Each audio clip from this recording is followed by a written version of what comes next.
This is going to be a very short draft preview. A couple of weeks ago, Sam gave me the idea of doing this.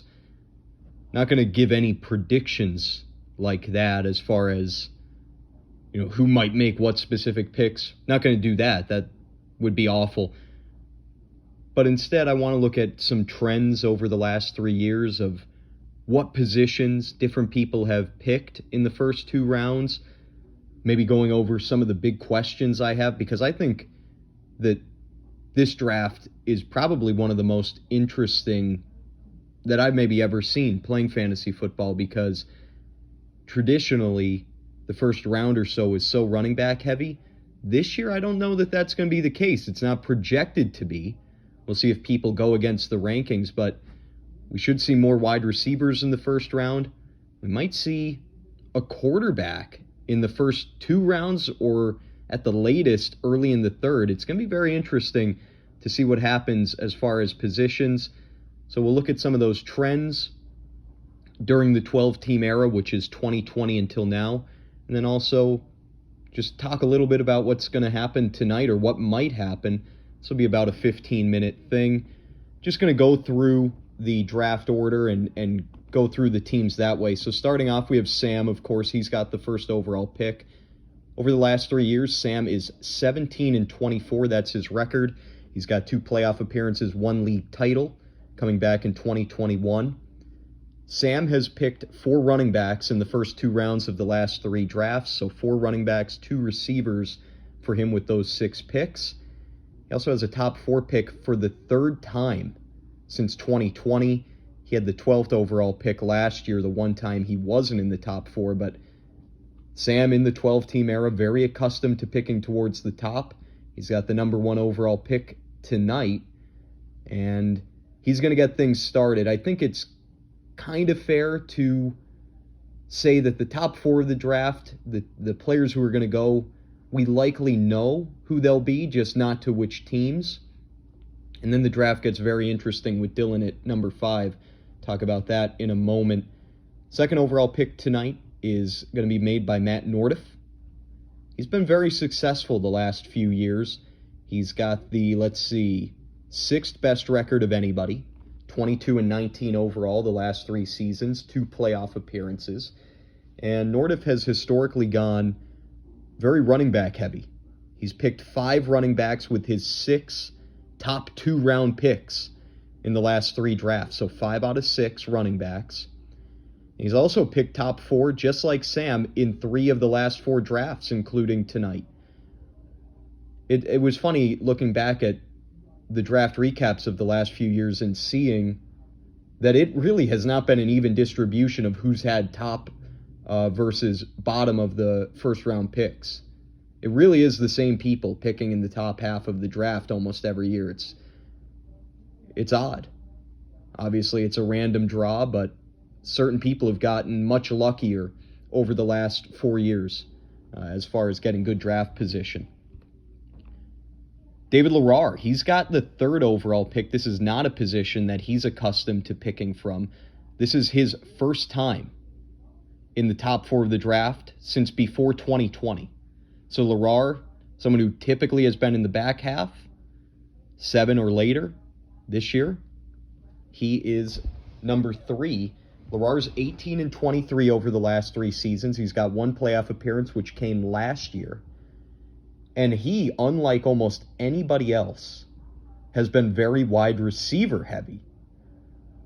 5 of Larrar's 6 picks in the top 2 rounds of the last 3 drafts have been receivers. 5 out of 6 receivers. That is stunning. It'll be interesting to see what he does this year, whether that trend continues or if maybe things change up a little bit for him. The number 4 overall pick will be made by Krieger, and Krieger has been very good in the league since entering about a handful of years ago. I'm not sure exactly when he joined. But he's 23-18 overall since the start of 2020. 2 playoff appearances in those 3 seasons. And he's only picked 1 receiver in the first 2 rounds of the last 3 drafts. Notably, he went tight end with Kelsey and Waller in 2021. We all remember that. That was also the year that Krieger had Cooper Kupp, who he got, I think, in the 5th round. It was a very good team because Kupp was unbelievable. Kelce was great. Darren Waller, not so much. Krieger has been quite lucky with draft positioning. He hasn't picked later than 7th in the last 4 drafts, including the one that we will have later tonight. And again, he is rounding out the top 3rd at number 4. And then, like I said, I think things get interesting with Dylan at number 5. I have a very good idea of who the top 4 players will be taken off the board. I'm not going to say them. I feel like most people who are paying attention to the rankings, there's kind of a tier of their own in the top 4. And then number 5, it's very, very interesting. I have no idea what Dylan will do. I think that's just how he likes it. He's going to want to be surprising. Dylan 17 and 24 over the last 3 years. 1 playoff appearance for him. He had a great team back in 2020, and then the last 2 years have been a struggle. Dylan has only chosen running backs and receivers in the first 2 rounds of the last 3 drafts. Tonight, Travis Kelce is someone who will be an option for him at number 5. So could that running back receiver trend end? Or will he continue going that way? There are plenty of guys at those 2 positions that he could choose from. But Kelce will be an option really anywhere from 4 through 7 or 8 overall. This is the 3rd straight year that Dylan has had a top 5 pick. As previously mentioned, it hasn't done him very well. Last 2 years ending without playoff appearances. Last year coming in last place. So 3rd straight year with a top 5 pick, hoping for a change of luck in 2023. Number 6 pick is made by Andrew. He's coming off of a title game appearance. And Andrew, pretty interestingly, I bet people would be a little bit surprised by this. He's tied with Colin for the 2nd best record over the last 3 years. Andrew has gone 25 and 16 since the start of 2020. 2 playoff appearances, the title game appearance last year. And Andrew has been very consistent in what he has done in the draft. He's had 1 running back and 1 receiver after the first 2 rounds of each of the last 3 drafts. So this is something that, you know, when you see trends like that, you feel like that's an intentional strategy and perhaps something that he'll go to again this year. He hasn't selected in the top 4 since before 2020. So again, Andrew, not someone who has gotten the luck of the draw to get a quality draft pick. That rounds out the top half of the draft. Now we move to the 2nd grouping of 6, and it's Peter at number 7. Peter, 21 and 20 regular season record over the last 3 years. 2 playoff appearances, 1 title, which came in 2020. He's only spent 3 of his top 2 round picks on running backs in the last 3 drafts combined. Very balanced drafting. It's been 3 running backs, 2 receivers, and 1 tight end. And Peter has also chosen in the back half of the draft in 3 of the last 4 years. Again, that includes tonight when I say 3 of the last 4 years of drafts. The number 8 pick, it belongs to Lohan. Lohan, 23 and 18 since joining the league in 2020. And like Andrew, he's left the first 2 rounds of the draft with a running back and a receiver, 1 of each, in his 3 drafts in the league. Lohan also is picking 9th or later for the 3rd straight year. So he's been in the bottom third of the draft, 2021, 22, and 23. Very familiar being here. He's got 2 playoff appearances, 1 title game appearance to his name in his history in this league. Lohan joined when we expanded to 12 teams in 2020. Missed the playoffs last year, and he's going to try to get back there for the 3rd time in 4 seasons here in 2023. Next up is me. I've got the 9th pick. I have the best regular season record over the last 3 years, 26 and 15. Only person who's made the playoffs each of the last 3 years. I know, I'm really showering the praise on myself. 2 title game appearances in that span. It's been a good run since I rejoined the league in 2020. I've had some good luck, frankly. I haven't had like horrible injuries kind of do me in, and I've been able to benefit from some points against luck. Things have gone my way largely over the last 3 years, and my record shows it. I've been very running back heavy in these 3 drafts that I've done in the 12-team era. 5 running backs and no receivers in the first 2 rounds since 2020. I will tell you that is almost certainly going to change tonight. Not going to tell you what that means, but it'll be shocking if I go running back again here tonight. Probably going to get a receiver in there for the first time since way back in, 2016, 2017 was probably the last time I took a receiver in the first 2 rounds. That streak, a 99% chance that's going to change in a couple of hours. I'm picking 9th or later for the 3rd time in the last 4 years. So again, I'm familiar with this area. I don't love it this year. I've said before when I did the draft draw that I wanted to be more in the middle, but it is what it is. You got to live with what you got, and I do think that there should be some good guys available for me at 9. 10th pick overall will be made by Mecca. He has not made the playoffs in any of the last 3 years, going 17-24 in that span. And we already talked about this with Andrew and Lohan. Mecca has gone running back, receiver in each of the last 3 drafts, and in that order, running back, then receiver, each of the last 3. He hasn't picked in the top half of the draft since having the number 1 overall pick 3 years ago during the COVID year of 2020.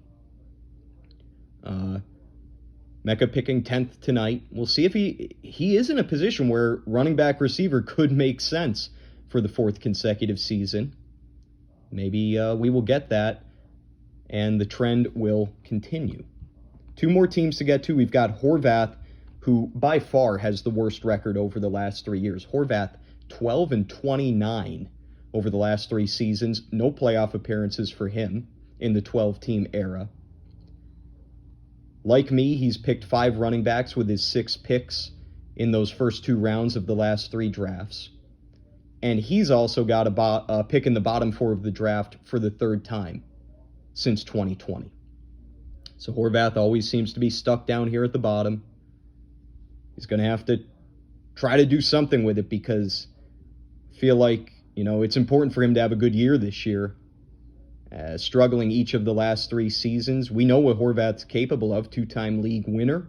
Most recently, I think in 2017. I feel like that sounds right. He'll look to get back into the playoffs, and I'm going to predict that he does, even before the draft occurs. Horvath is he knows what he's doing. He's due to make the playoffs. I'm going to say he makes it. 12th overall pick. It's Colin Klingman who has that one. And I already said he's tied with Andrew's 2nd best record over the last 3 years. 25-16, but interestingly, only 1 playoff appearance. A couple of mediocre years in there where he finished around 500, missed the playoffs. He was in last year, of course.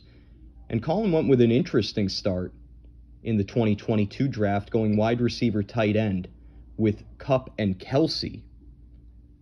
And it's possible that we see a similar positional start from whoever takes Kelsey in the 1st round this year. It's very possible that someone will start tight end wide receiver. Like I said, Klingman was receiver tight end a year ago. And this also ends a 3-year streak of Colin picking in the top half of the draft. This time, he will be rounding us out with the 12th overall selection. So, I also found some just overall an interesting trend over the last 3 years. I've said trend a bunch, but, it fits. Running backs have gone early and often in these last 3 drafts. 2020, 14 of the first 17 picks were running backs. 2021, 11 of the first 14. Last year, 9 of the first 13 running backs. This year, again, the rankings on ESPN and really anywhere for fantasy indicate that that will not be the case.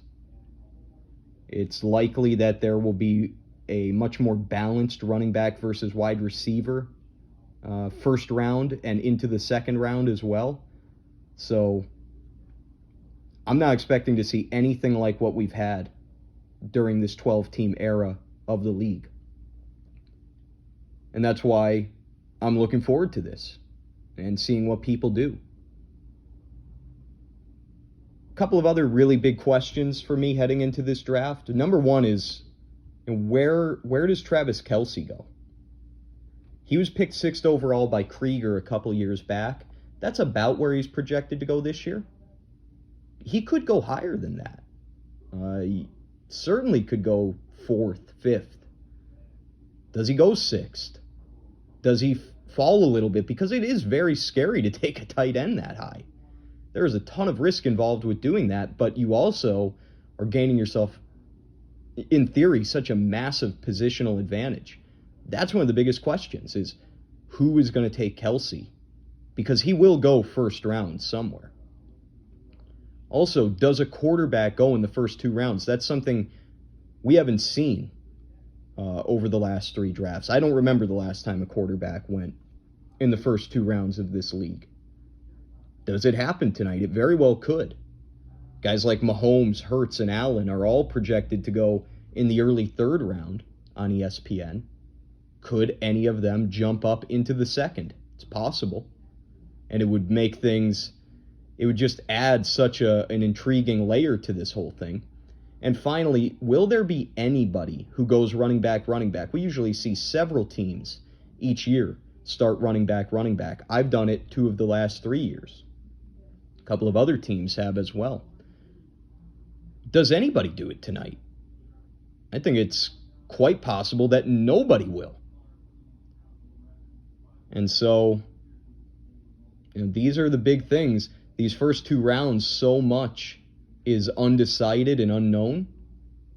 And we're about 4 hours away from finding out some of these answers. So we've gotten to draft day. We're 7 days away from the first Sunday of the NFL season. It's here. The offseason is over. And, the excitement and the fun begins now. Good luck to everyone in the draft. Hopefully it goes well. Hopefully there's some crazy stuff. That's what you always want. I'm looking at you, Krieger. I expect you to do something wild. You're always good for some insane move every year. What are you going to do this year to shock us? And, that goes for others too. Other people are capable of craziness. We'll see. 4 hours away. All right, I said this would be about 15 minutes. It ended up going over 18. It's because I ramble and I can't stop myself. Okay, I'm done. Bye.